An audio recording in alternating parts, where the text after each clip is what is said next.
Halo semuanya, kami dari kelompok 3 yang beranggotakan Dwi Nur Rahmawati, Herlastia Alin Dekayani, Khalifatur Rahman Abdillah, Lutfi Nur Aida, Novia Regita, dan juga Selvi Deva.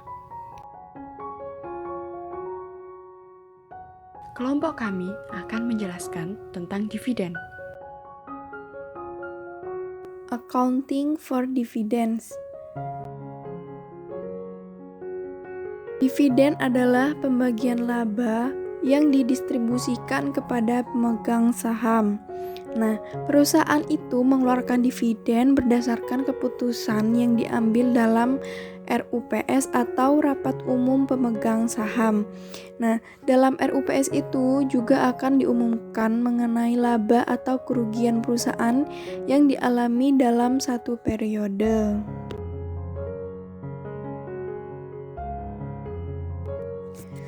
Kemudian ada beberapa bentuk dari dividen. Yang pertama ada dividen saham. Nah, dividen saham ini merupakan bagian laba perusahaan yang dibayarkan kepada pemegang saham dalam bentuk saham. Nah, kemudian ada pun keuntungan bagi pemegang saham yang membayar dalam bentuk saham, yaitu yang pertama, jumlah saham yang dimiliki akan bertambah. Dan yang kedua, tidak ada pajak yang harus dibayarkan.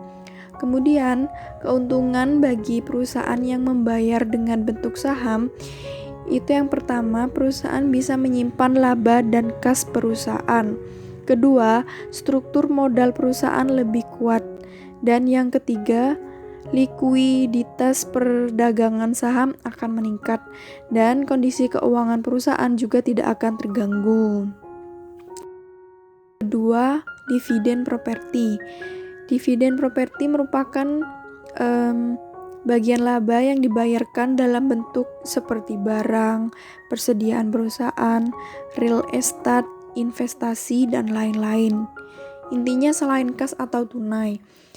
Alasan perusahaan menggunakan dividen properti itu karena kas yang dimiliki perusahaan itu terbatas. Kemudian, perusahaan memiliki aset yang cukup banyak yang bisa jadi mengalami penurunan nilai. Karenanya, perusahaan menggunakan dividen properti tersebut. Kemudian yang ketiga, ada dividen scrip. Dividen yang dibayarkan dalam bentuk promes atau surat janji hutang itu juga merupakan dividen scrip. Alasan perusahaan menggunakan dividen scrip ini karena perusahaan memiliki keterbatasan kas. Kemudian yang keempat ada dividen likuidasi. Dividen ini merupakan dividen yang terjadi atau dibayarkan karena perusahaan akan dilikuidasi atau dibubarkan. Alasan mengapa dividen likuidasi itu digunakan oleh perusahaan karena perusahaan akan bangkrut atau pailit. Nah, oleh karena itu, model awal pemegang saham itu akan dikembalikan. Akan tetapi, hal ini hanya terjadi jika perusahaan masih memiliki sisa kas setelah likuidasi tersebut. Kemudian yang terakhir ada dividen kas atau tunai. Nah, dividen kas atau tunai ini merupakan dividen yang dibayarkan dalam bentuk uang. Alasan perusahaan menggunakan dividen kas atau tunai itu karena kas yang dimiliki perusahaan itu terpenuhi. Oleh karena itu, perusahaan membayarnya dalam bentuk uang.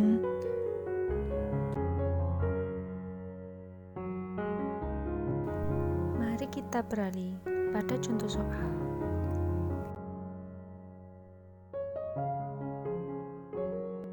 Contoh yang pertama, dividen tunai.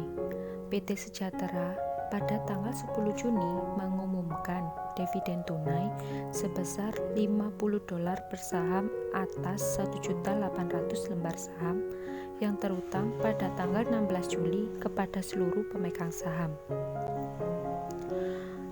Pada saat pengumuman dividen, yaitu 10 Juni, PT Sejahtera menjurnal saldo laba pada utang dividen sebesar $90 juta. Kenapa utang dividen dikredit? Dikarenakan anggapannya PT Sejahtera masih mempunyai hutang untuk membayarkan dividen pada seluruh pemegang saham. Pada saat mendistribusikan dividen pada tanggal 16 Juli, PT Sejahtera menjurnal utang dividen pada kas. Karena PT Sejahtera sudah memenuhi kewajibannya untuk membayarkan dividen, yaitu sebesar 90 juta dolar.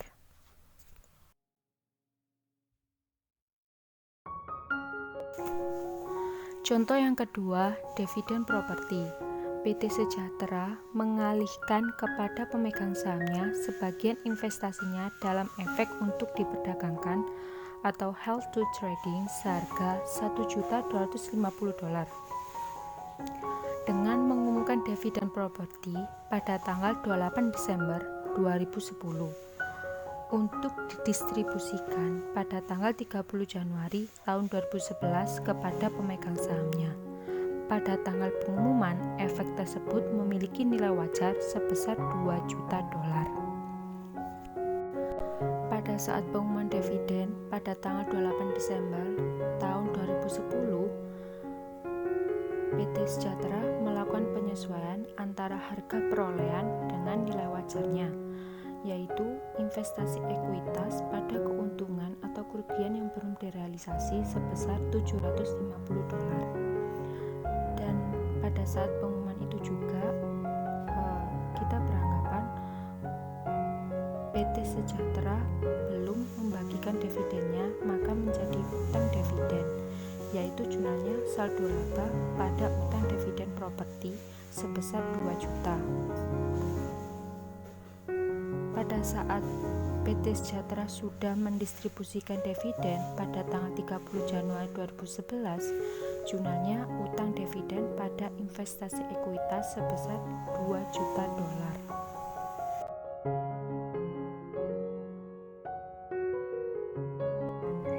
Contoh soal dividen scrip. Pada tanggal 1 Juni 2014, PT Sejahtera mengumumkan pembagian dividen berupa dividen scrip berjangka waktu 3 bulan sebesar Rp100 per lembar untuk 3 juta lembar saham yang beredar dengan tingkat bunga sebesar 10% per tahunnya. Oleh karena itu, pada tanggal 1 Juni atau pada saat mengumumkan pembagian dividen, PT Sejahtera mencatat dividen scrip pada debit sebesar Rp300 juta dan utang dividen scrip pada kredit sebesar Rp300 juta. Nah, Rp300 juta itu didapat dari Rp100 per lembar dikali dengan 3 juta lembar saham yang beredar. Jadi, hasilnya yaitu Rp300 juta. Selanjutnya, pada tanggal 1 September atau pada saat pembagian dividen, PT Sejahtera mencatat utang dividen scrip sebesar Rp300 juta karena utangnya berkurang, jadi utangnya di debit. Beban bunga sebesar Rp7.500.000 itu didapat dari 3/12 dikali 10% dikali dengan Rp300 juta, hasilnya Rp7.500.000. Dan kas pada kredit, karena kasnya berkurang, jadi kasnya ada di kredit sebesar Rp307.500.000.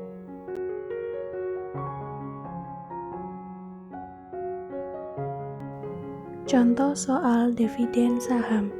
Pada tanggal 6 Juli, PT Sejahtera mengumumkan membagikan dividen saham sebesar 25% dari saham PT Sejahtera yang beredar. Dividen saham akan diterbitkan pada tanggal 15 Agustus kepada para pemegang saham perusahaan. PT Sejahtera memiliki saham yang beredar sebanyak 60.000 lembar saham dengan nilai nominal sebesar 1.500 per lembar sahamnya. Karena dividen saham berasal dari laba ditahan, maka pengumuman dividen akan berpengaruh pada laba ditahan perusahaan. Dan pengumuman dividen tunai berarti perusahaan mengakui utang dividen kepada pemegang saham pada saat tanggal pengumuman tersebut.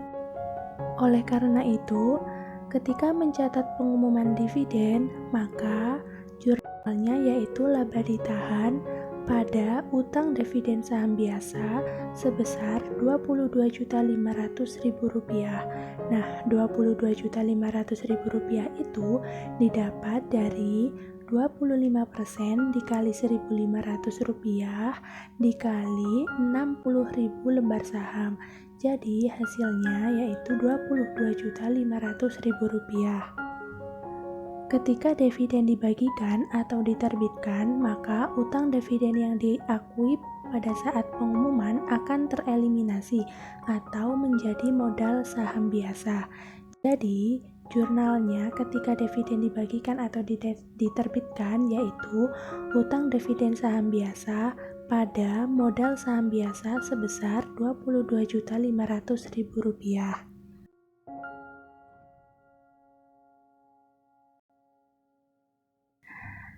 Contoh soal dividen likuiditas. PT Sejahtera mengumumkan dan membayar dividen tunai serta dividen likuidasi parsial sebesar Rp100.000. Dari jumlah tersebut, sebesar Rp75.000 itu merupakan dividen tunai, sedangkan sisanya merupakan dividen likuidasi yang dicatat sebagai pengurang agio saham. Oleh karena itu, pada saat pengumuman dividen, PT Sejahtera mencatat dividen atau laba ditahan di debit sebesar Rp75.000. Agio saham juga di debit sebesar Rp25.000 dan utang dividen di kredit sebesar Rp100.000. Nah, pada saat pembayaran dividen, PT Sejahtera mencatat utang dividen sebesar Rp100.000 di debit karena utangnya berkurang. Pada kas sebesar Rp100.000 di kredit karena PT Sejahtera membayarkan dividen kepada para pemegang sahamnya. Jadi, kasnya berkurang di kredit. Analisis laporan keuangan PT Astra Auto Parts.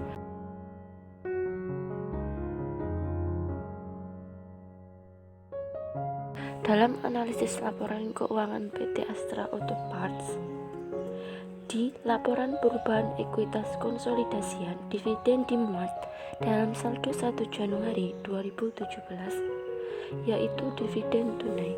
Final 2016-nya belum dicadangkan sebesar 125.313 dalam jutaan. Interim 2017 yang belum dicadangkan sebesar 62.657. Informasi tersebut dimuat dalam catatan atas laporan keuangan nomor 20. Dividen juga dimuat dalam laporan arus kas konsolidasian.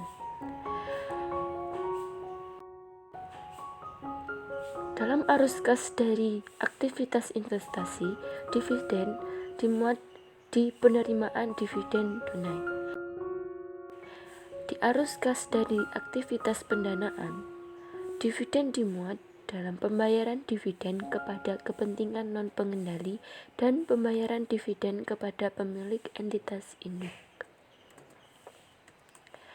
Di catatan atas laporan keuangan, dividen dimuat dalam catatan nomor 20.